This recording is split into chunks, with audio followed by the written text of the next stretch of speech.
Happy Moundville Monday, everyone. As Virtual Festival approaches, we're going to take a trip down memory lane with both past and present festival participants. They got a chance to sit down with the beloved Betsy Irwin, the past festival director, to discuss their experience of the Moundville Native American Festival. Let's take a look.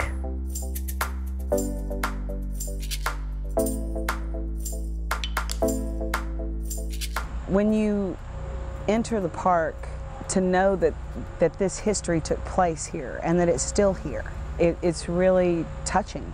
You know, when you see these mounds that were built thousands of years ago, and the fact that they're being maintained, and that we can come back and you have a tangible touchstone for your past, it's really very, very touching, and it means the world to me.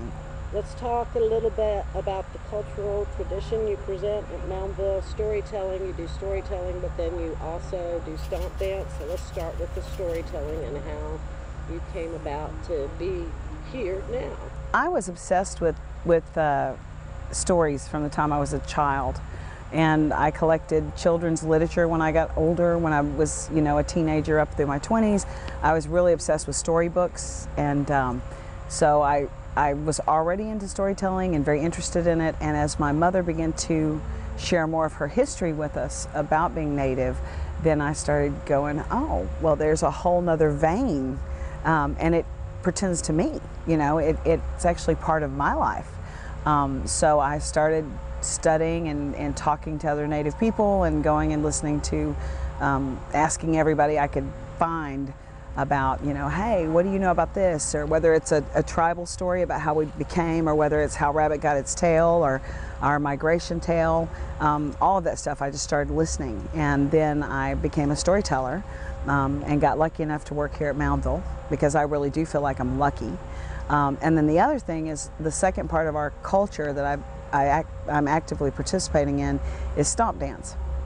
And stomp dance is one of the oldest dances done probably on this continent, and it was born in places like this. It was born here in Moundville. It was born in the big mound sites.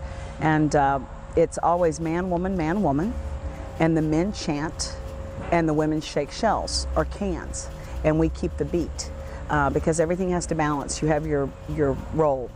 And I started doing that as part of my tradition, and was lucky enough to travel with some dance troupes, and then we formed our own dance troupe, and it's so touching to share it with the public, because they don't know our traditions, and the only way we're going to save our traditions is by educating, and so to be able to come here and show these people and actually invite them up so that they can stomp dance with us, and they can say, wow, I've done something that's ancient and it's still going on. That's the thing people don't realize, is this culture didn't die out.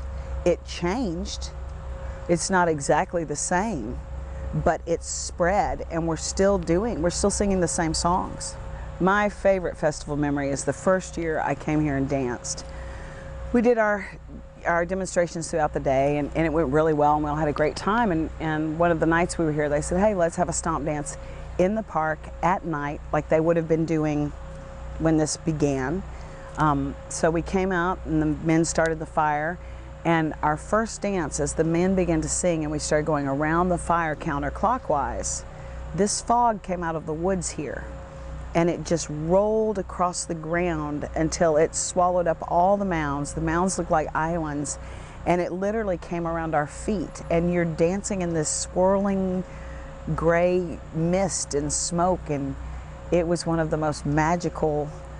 All of us left going, oh, the hair standing up on your arms because of the beauty and just the magic of the moment. It really was. That's my favorite.